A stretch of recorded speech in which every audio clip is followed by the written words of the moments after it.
Now we're all set up. We'll call the Board of Supervisors meeting to order on this Tuesday, October 25th, 2022. The board has met in closed session. Item 1, conference with labor negotiators, no report. Item 2, conference with county council, existing litigation report from staff.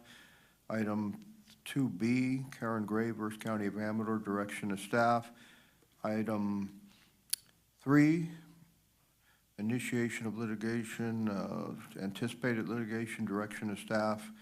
And item 4A, the confidential minutes were approved by the board. With that, can you all stand and join me in the pledge? I pledge allegiance to the flag of the United States of America and to the republic for which it stands, one nation, under God, indivisible, with liberty and justice for all. Thank you. We will go to public matters not on the agenda, discussion items only, no action to be taken. Any person may address the board at this time upon any subject within the jurisdiction of the Amador County Board of Supervisors. However, any matter that requires action may be referred to staff and or committee for report and recommendation for possible action at a subsequent board meeting. There is a 3-minute time limit. And Michael Curitan, I asked you to come from the hospital. I know you have to get back to work, so I'd like you to address us first. Good morning. Good morning. Good morning. Hold on just a second. I don't think we're on yet. Okay, go ahead, Michael. We're good. All right. Good morning, supervisors and all. I've come to just give an update on the family medicine residency program that we have here in Amador County. We are excited to have 2 residents in our county. Can you identify yourself? Yes, I'm so sorry. Yeah, Chief Administrative Officer at Sutter Medical Center, or sorry, Sutter Amador Hospital. I had a meeting with Sacramento today. Wanted to give an update about our family medicine residency program that we have here in Amador County. We have started a family practice residency program where we have 2 residents every year. So starting this year we had 2, next year we will have 4 as it's a 2-year track. I will say that the 2 that we have, Dr. Ganta and Dr. Macias, are wonderful. They have been doing rotations both at the hospital and within the county. So in the hospital, they have been through the emergency department, radiology, general surgery, orthopedics, podiatry. In the community, they have met with individuals such as First 5, Nina Machado, to be able to understand the needs of our community. It is our hope that with this family medicine residency program that we will be able to keep these individuals and have them practice post-residency. We're excited for that. 2 more will be coming next year. One of them is actually from Calaveras County. We're excited and hopeful that that individual will stay. Currently, I have been given information that they are in the 2nd week of interview season for our upcoming 3rd cohort of residents, which will then come in 2025. I know that many individuals are currently wondering about whether these residents will be able to see new patients. Currently, there is a backlog of existing patients with the Sutter Medical Foundation. These residents are currently helping that need. There is a opportunity for 2 physicians that there is currently openings for, and they are looking for candidates to bring new physicians to Amador County. Once those positions are filled, those residents will hopefully be able to take on new patients. All right. Great program. Try and get more doctors in the county. Perfect. I had a question. Please. The physicians, the doctors, how are they paid? Is it like a salary, or are they paid, are they supposed to see so many patients an hour? How's that work? Is this the residents or existing physicians that you're referring to? How about maybe give me both? Okay, so existing physicians, that is, the payment is dependent upon the medical group in which they are. So Sutter Medical Foundation oversees the payment of those physicians. Often it is a salary modeled. I am not sure, as I am not part of the medical foundation. I'm part of the acute hospital, but I do believe that they pay them on a salary.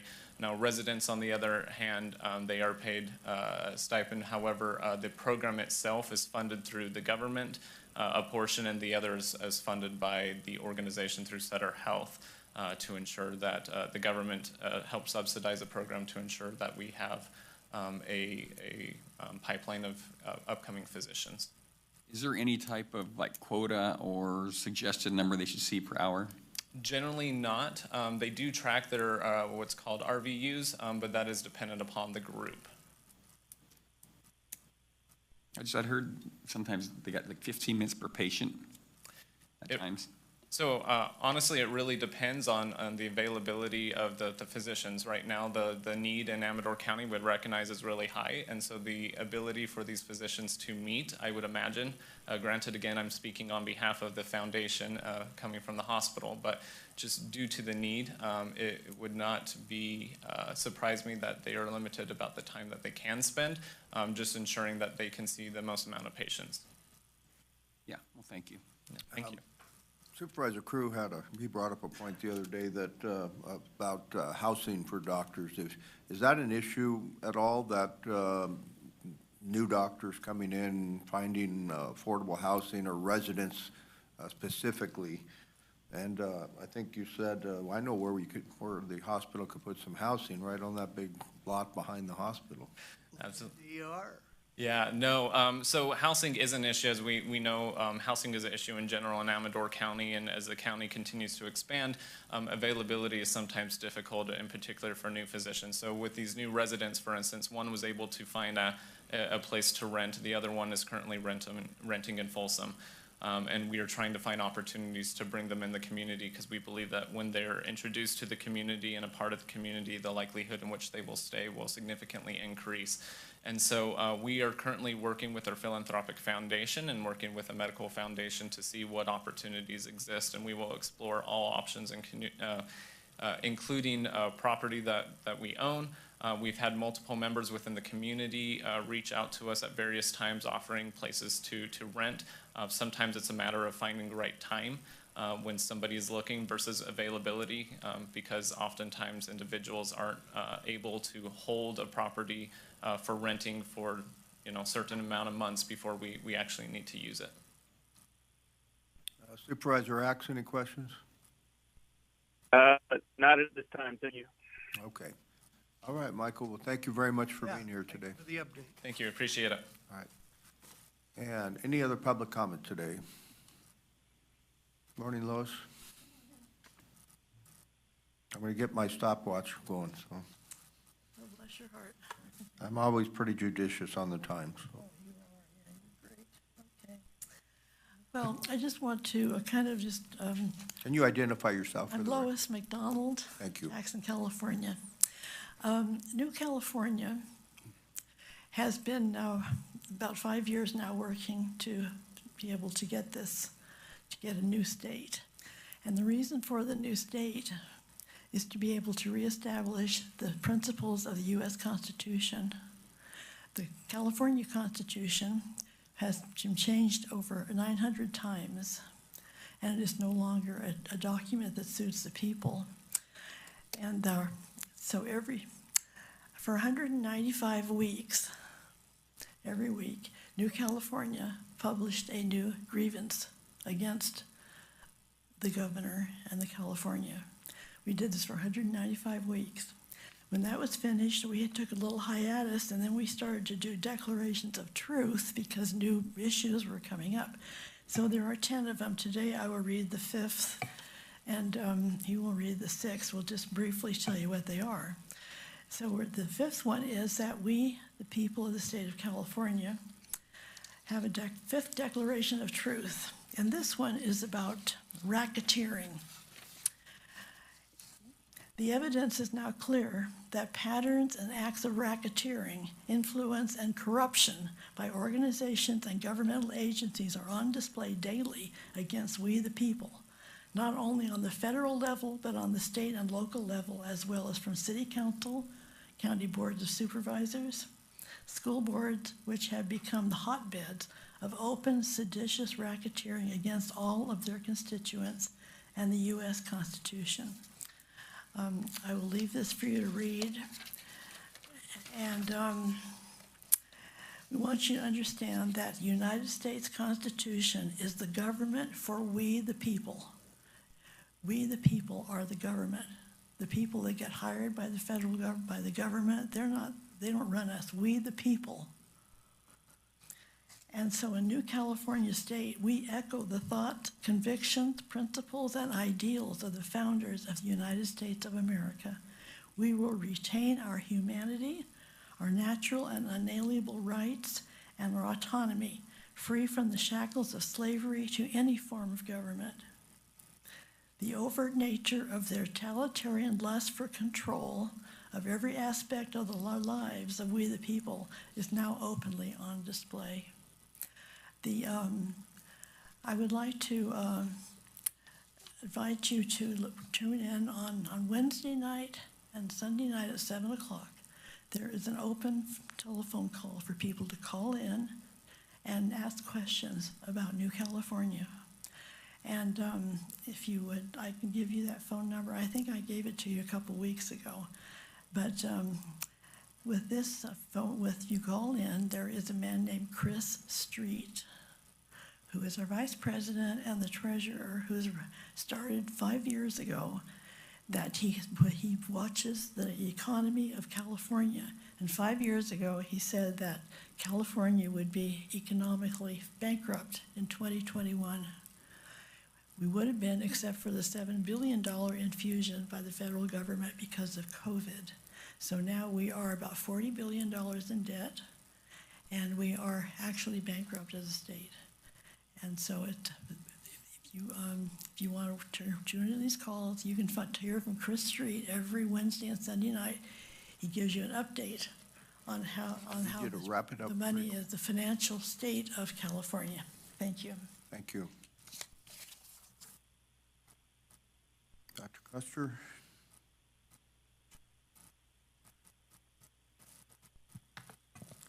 Oral Custer of Ione, and I'm here actually under the direction of Senator Lois McDonald of New California State.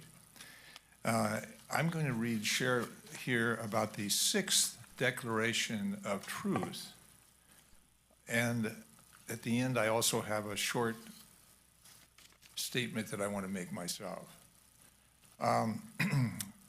Declaration of Truth of disloyalty. We, the people of California, cannot rely upon a legal and just election system in the state of California, which is supported by overwhelming evidence of fraudulent elections.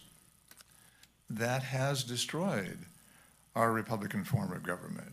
To be sure, the California State Legislature, whose duty it is to legislate and ensure and conduct free and fair elections, has worked in conjunction with the state executive and instituted, wherever their usurped power extends, a reign of terror intended to suppress the free expression of the will of the people, making elections a mockery and a fraud. The evidence of disloyalty to the United States Constitution is obvious. Therefore, the California State Legislature has no constitutional authority to conduct negotiations with we the people of California. Thus, the California Legislature, Executive, and Judiciary have been committing acts of insurrection and secession against the United States Constitution and all of the states in the Union of States and all United States citizens. Therefore, those previously fraudulently elected to the disloyal California Legislature, Assembly and Senate under the California State Constitution of 1879, and all subsequent amendments and propositions are deemed disqualified from office, effective September 9, 2022, consistent with the We the People of California default notification issued September 9. Those disloyal and elected and appointed to the executive branch and judiciary are deemed disqualified from the office effective September 9, 2022. Today, California is in a state of free fall at all levels. This free fall has been orchestrated over the last 170 years by socialists and communists, and we're now nearing the end of their socialist economic communist plan that clearly demonstrates a design to reduce United States citizens living in California under absolute despotism.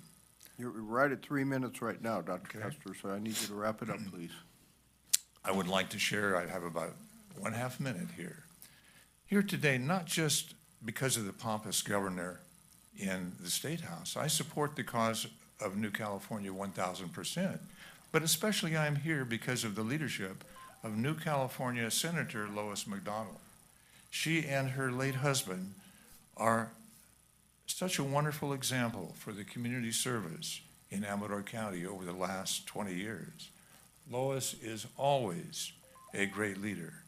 We might consider the notable restaurant that is privileged to have her popular name.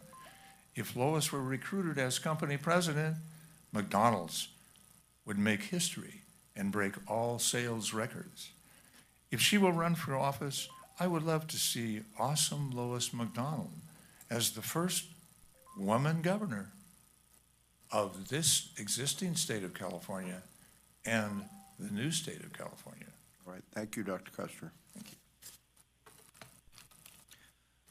Any other public comment? Hearing none, we will go on to our regular approval of the agenda. So moved, Mr. Chair. Second? Moved by Supervisor Cruz, second by Supervisor Oneto to approve the agenda. All those in favor? Aye. All opposed? Roll call. Roll call vote because we have a supervisor online. And by the way, Supervisor Jeff Brown is on vacation at this time, and in that our agenda is not very lengthy, I didn't think I'd want to interrupt that. Supervisor Axe is also on vacation, so thank you for signing in. Heather, if you could do a roll call, please. Thank you, Chairman Forster, Aye. Vice Chairman Brown, Supervisor Axe, Aye. Supervisor Crew, Aye. and Supervisor Oneto. Aye. All right, motion carries 4-0-1. And now approval of the consent agenda. So moved. Second. Moved and seconded to approve the consent agenda. Roll call vote. Thank you, Chairman Forster, Aye. Vice Chairman Brown is absent, Supervisor Crew, Aye. Supervisor Axe, Aye. and Supervisor Oneto. Aye. Our motion carries 4-0-1. Thank you. We'll move on to our regular agenda. First item, public health, request for a budget increase and approval to hire one full-time limited-term registered nurse. You are up. Good morning. Good morning. Good morning, Supervisors. My name is Joanne Hassan. I'm the Public Health Director for Amador County. Lindsay Clark, Fiscal Officer for Public Health. We're requesting, as you see in the memo there, a budget increase to our county budget to hire a full-time limited-term nurse for some of our programs that are desperately needed. Yeah. This is funding that's coming as a result of the grant that you approved in the consent agenda. So none of this would be affecting the general fund. It would all be coming out of those grant funds. I guess the only question I have is what happens when the grant money runs out in a couple of years? That's why it's limited term. So right now, we'll be coming back to you with some more approvals for some grants coming up that are longer in length, 5-7 years. So, and hopefully we can turn that limited term position into a full-time position. And do you have any, have you put out any feelers so far? Are there people interested in this? I have one person interested, but it just all depends on what's out there. Yeah. Okay. Any other questions? Nope. Supervisor Axe, any questions? Not at this time, thank you. Any public comment? Hearing none, board action, please. Yep, I'd make a motion to approve the budget increase to add the one additional limited term nurse. Second. Moved and seconded to approve the request as presented. Any further discussion? All those in favor, roll call.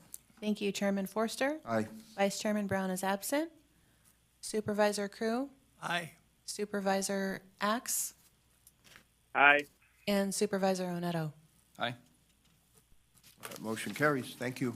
Thank you. Item 5B, Building Department, discussion and possible action relative to consideration of a proposed ordinance adding Chapter 15.12 of the Amador County Code by setting forth an expedited streamlined permitting process for electric vehicle charging stations as required by government code. This was carried over from the last meeting as Mr. Barr was not available. So, Todd, good morning. Good morning, Todd Barr with the Building Department. This is actually a result of an assembly bill that was adopted, in which designated expedited times for both residential and commercial permits for electric vehicle charging stations. Our time, so we put it into the code. Prior to this, we were actually doing these in much less time than was required, so it really wasn't a huge change for us. Matter of fact, both residential and commercial most times are out within 24 hours. Matter of fact, we got one this morning at 8:30, and it should be out the door right now. So it wasn't a huge change for us. It was just a requirement that we adopt the code and we actually adopt those guidelines of approving and expediting these permits. Board, any questions? I've just got one. It's probably outside your wheelhouse, but what I wonder about is if you get a lot, do you ever see the scenario coming if they get enough of the charging stations set up, being a overload on the capacity of the infrastructure, the lines that feed basically the homes, businesses? You're right, it's probably out of my wheelhouse a little bit as far as the local power supply, as in the boxes and the feeds there. That's something that's reviewed when we look at the plans. But as far as the grid goes, I have no idea what's going to happen with that, of course. But we will definitely check the load of the facility that it's being tied to. Okay. Okay? Well, thank you. All right. I have no plans to get an electric vehicle at this time. If I ever get one, though, I do have a generator backup so that if our power shut off, at least the generator will keep it charging. So. Any further questions from the board? Any public comment? All right, I need a motion, board. Okay, I'd make a motion to waive the first reading of the proposed ordinance and calendar the item for adoption on consent at the November 8th, 2022 meeting. And I'll second that. Second. You want to yield to Supervisor Axe so he's on the record someplace? Sure. Okay. So a motion by Supervisor Cruz, second by Supervisor Axe. Thank you, Supervisor Neto. And roll call. Thank you, Chairman Forster. Aye. Vice Chairman Brown is absent. Supervisor Crew, Aye. Supervisor Oneto, Aye. and Supervisor Axe. Aye. All right, motion carries 401. And Heather, I would like the record to reflect that Supervisor Brown is on vacation somewhere in the minutes. Thank you. Confirmed. All right, approval of the minutes of the last meeting.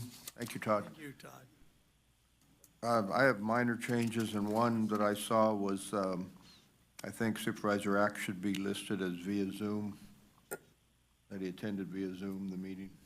That's the way it was listed on the, I believe, on closed session. But we'll check that and make sure it's right. But with that, with minor corrections, I need board motion.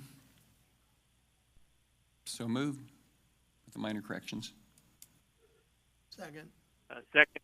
Moved by Supervisor Neto, second by Supervisor Crew. I'll Oh, defer. you'll yield to Supervisor Axe, second by Supervisor Axe, and roll call. Thank you, Chairman Forster. Aye. Vice Chairman Brown is absent. Supervisor Crew, Aye. Supervisor Oneto, Aye. and Supervisor Axe. Aye. All right, motion carries 401. Unfortunately, it's a little too early for our public hearing, which is listed as a start time of 10:30. So the board's going to recess until 10:30, and then we'll come back into session and do our public hearing. This time, we're in recess.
all the Aces boys.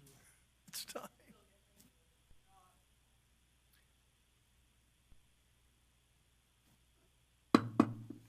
It is 10:30. We'll call the Amador County Board of Supervisors meeting back to order and in from our recess.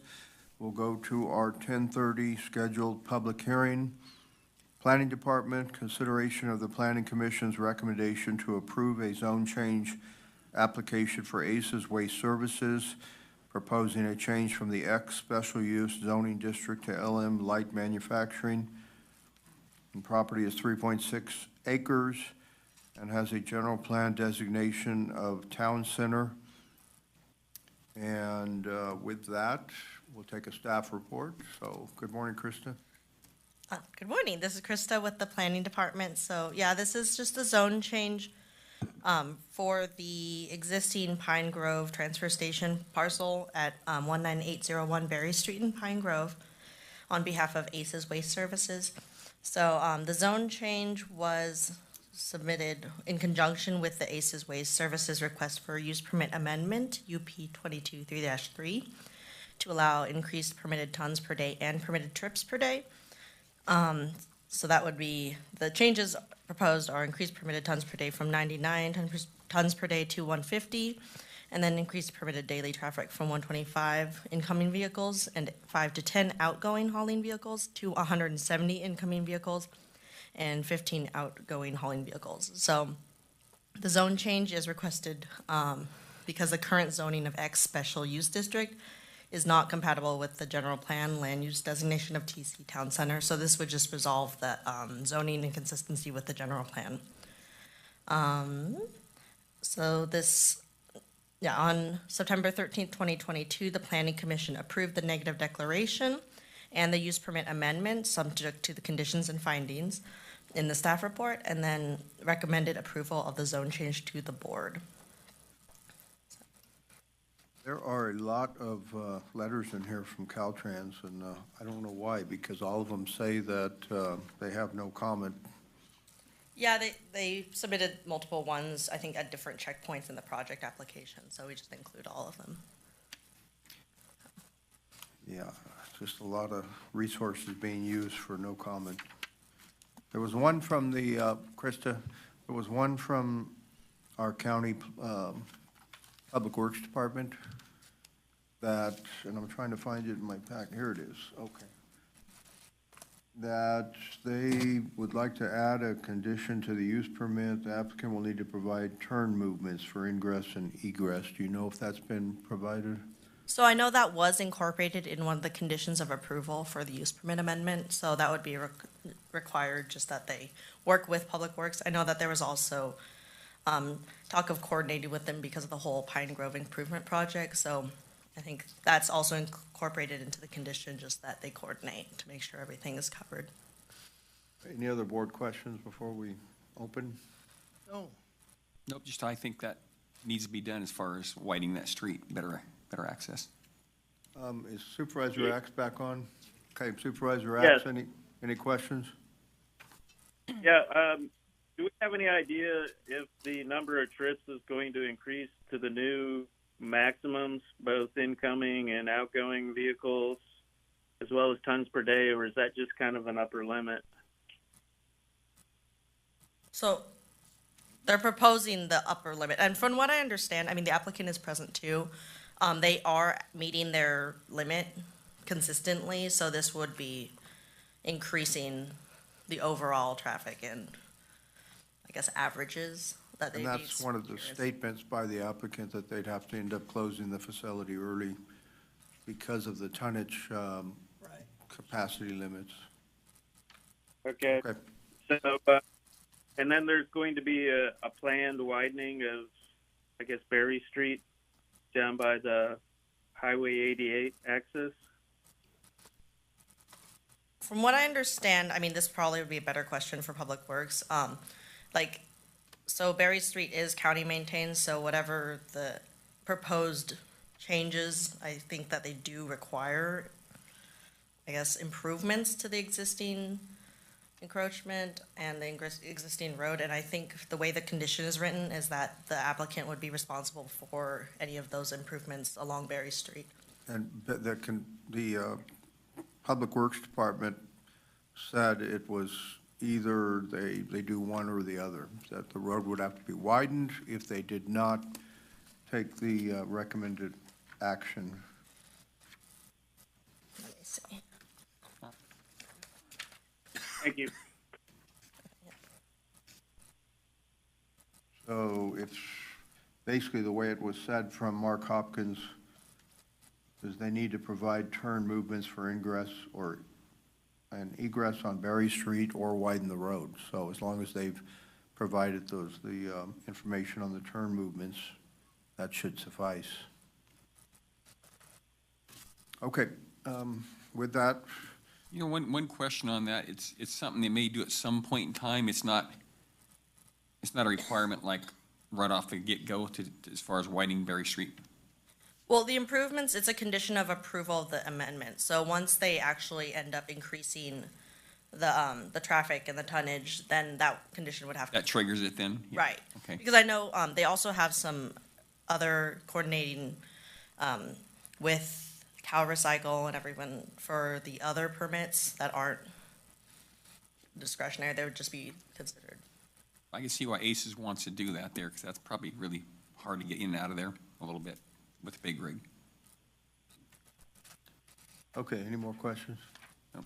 Then we will open the public hearing at this time. Any public comment? Paul Jr. or anybody else? I have one question for you. On Cal Recycle, after this action is approved, you're required to go through our environmental health department and get some kind of new permit? Listen, I'm not quite sure.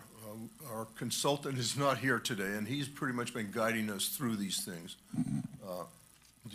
I don't have an answer for that. I believe that it would trigger a new permit to reflect the changes in the tonnage and the traffic. Just for the amount? Okay. Right. That makes sense. So it'll be ministerial more than anything. Right.